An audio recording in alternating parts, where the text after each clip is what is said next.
Hello, my name is Ruth Guajardo. I'm the Arts Program Manager for Centro Cultural Aztlan.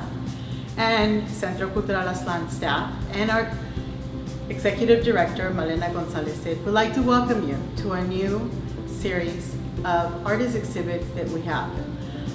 Cinco Artist Market Series is a new exhibit that we have. It'll all be virtual.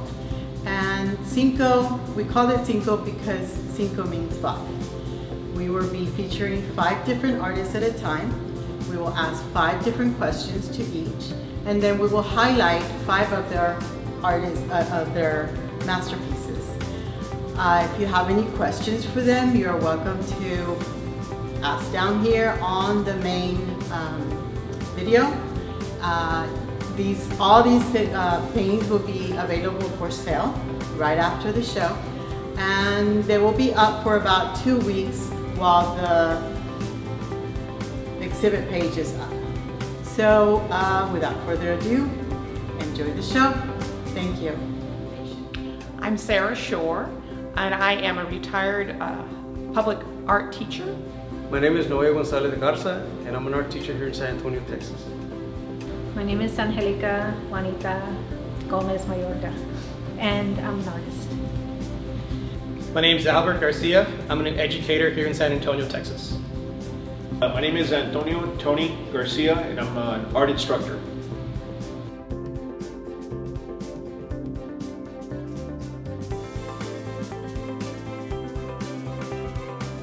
I think it was the investigation. It's a mystery. It's almost like a little bit of a science project every time you work with it. And my father is a scientist, and he pretty much, we lived our lives running around looking at things and discovering new ways to use it. And so that's kind of what attracted me with ceramics, is that there was always something new, always something I could try more and get really good at certain areas and then discover new things.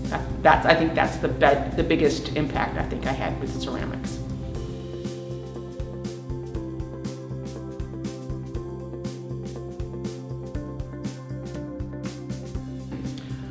I actually was trained as a painter. I went through school and was a visual arts major, and I was a painter, and I would paint really large. I'm talking like 4 feet by 4 feet when I was in college.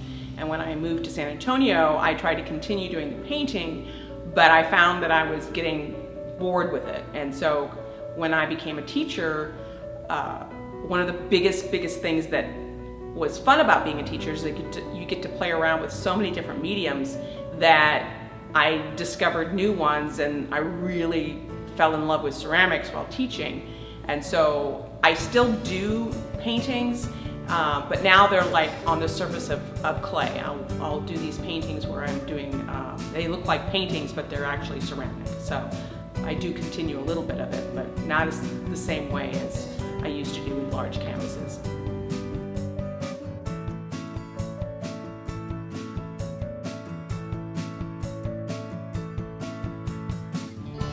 Well, I've lived in the neighborhood for 25 years, and I do vaguely remember when it was down on the south side or the west side, I think it was, Las Palmas, and I must have been like 22, 23 years old, and walked into their gallery and got to see the Hispanic art and the vibrant colors, and that was the first time.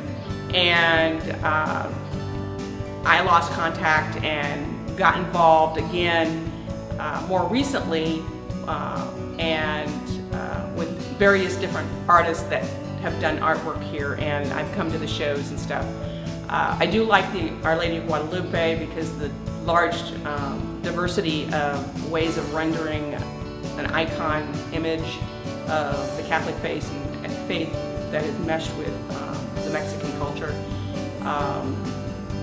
I do like a lot of the extra gallery shows that have a lot of political or historical connections to other things, and so it's really difficult for me to make a decision which is the best, but I do like to go to the Guadalupe show pretty much every year.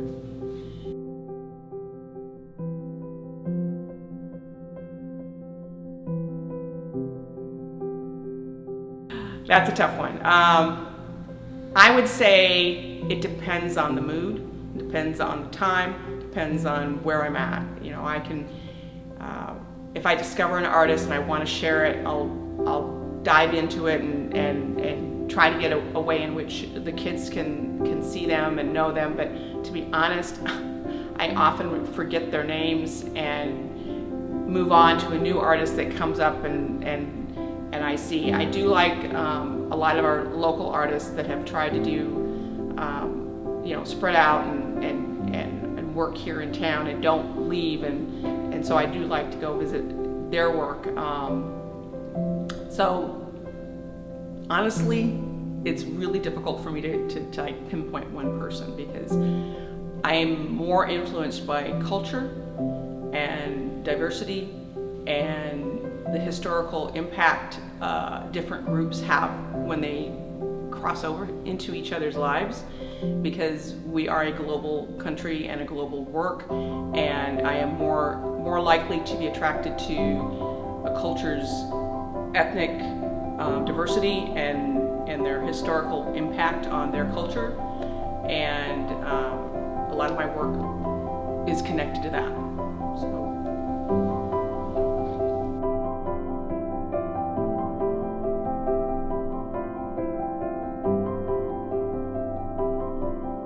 Yes, I'm always, I get inspired by my students, even from pre-K to first grade, all the way to fifth. And some of the things, their ideas they come up with that are very original, and even their technique, it's very motivating.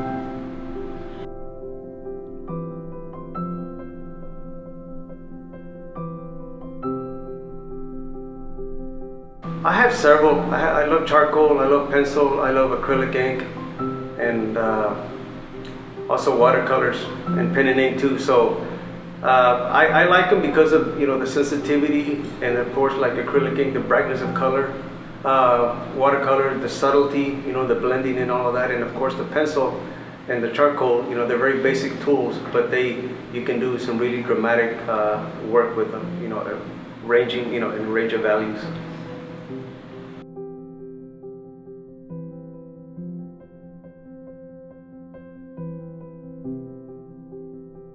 Yes, it is, because I think it's important for us as artists to tell the story of what's going on here in society.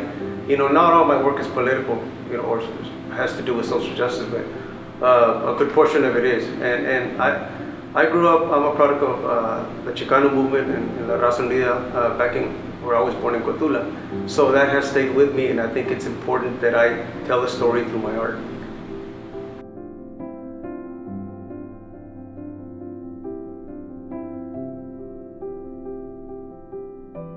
Well, I think Centro Cultural Aztlan is one of our crown jewels in San Antonio, and what I love about it is you get the blue collar and the white collar coming together to view some great artist work here in San Antonio, especially emerging artists, and they provide that. They give everybody a chance, regardless of who you are, where you come from, and to me it's very empowering, and that's why people love congregating here. It's a great place to view some of the best art in San Antonio. Actually, not just San Antonio, in Texas and the United States.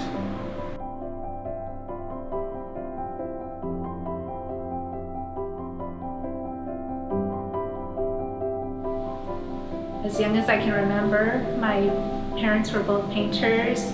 My grandparents on my mother's side both did artwork. My aunts and uncles on both sides were artists as well, so it's in the family.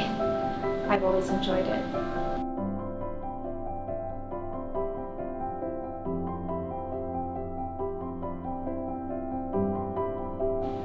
Yes, because I grew up with a single mother, and my mother's side were primarily women. And growing up with a grandmother that was born in 1908, whole different generation, we're talking about old school, grew up to admire the strength that women are like backbones. We're rocks for each other. We're sisters. We're mothers towards each other. Usually when we have problems, we go to some sort of female figure. And so I just view women as beautiful, strong works of art.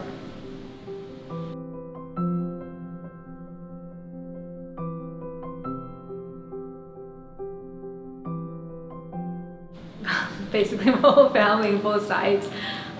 Even on my dad's side, my grandfather played the violin. A lot of my dad's side of the family, musical instruments. Both my parents painted, and again, like I said, my mother's side, all kinds of crafts, sewing, cooking, painting.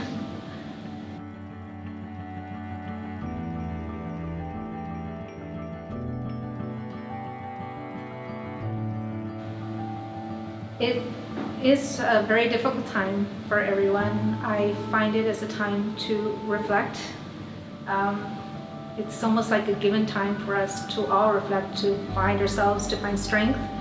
And one of my latest pieces that you see behind me, or a lot of them that you see behind me, pertain to home. And since we're at home, home is our sanctuary, where we can wind down, where we can let it all out if we have problems or our joys, where our children grow up, where we have our memories. So that's why I decided to do a lot of home kind of themes.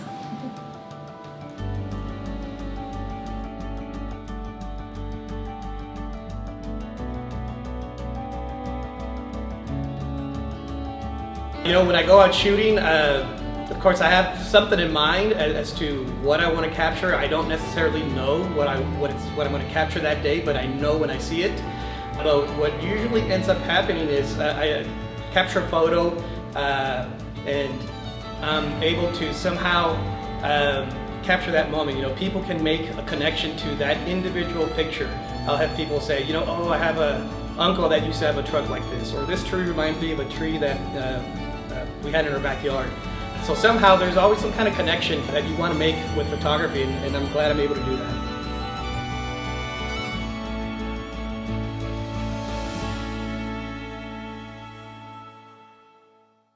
Definitely has to be towards the end of the day, towards sunset.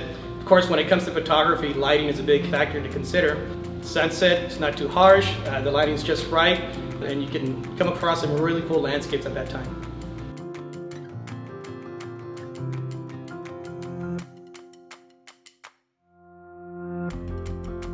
For me, it's actually given me opportunities to go out exploring.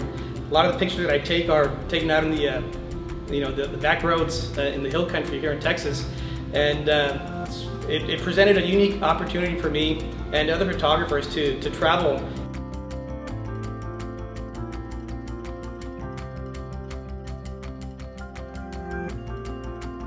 I think photography is very important. Not only is that something that adults can pursue, but young kids. A lot of times I'll have aspiring photographers. They're 10 years old, 15 years old, and they have their DSLR with them already. And they're showing the art that they've been able to capture, and everyone has their own theme. Some people focus on trees, some people focus on flowers. And I tell those aspiring photographers, you know what, you can focus on anything. Shoot what you want to shoot as long as you enjoy it. And it's cool that a lot of young people out there are pursuing that.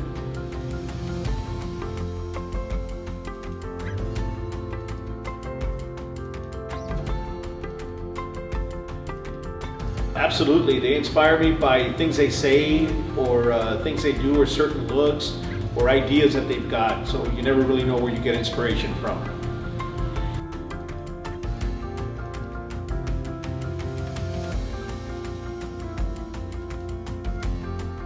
I try to brainstorm a lot in regards to a certain image or theme or idea that I've got, and I kind of play with it in my mind for a while before I decide to actually put it on canvas and work out the details. And I try not to force the ideas. I want them to come naturally.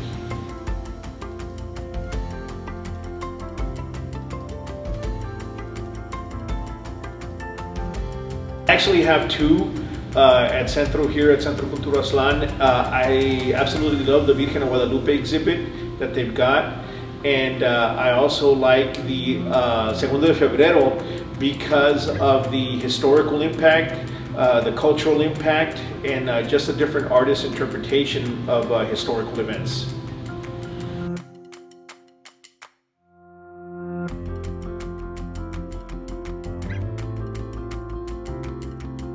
Do what you want to do. Don't follow trends. Don't do whatever's popular. Do what you want to do. And if you follow what's inside of you and what really motivates you and your passion, it's going to show in your work. If you try to force something, if you try to just make something happen when you're not feeling it, it's not going to come out to the best of your abilities. But just follow your passion. That would be my advice.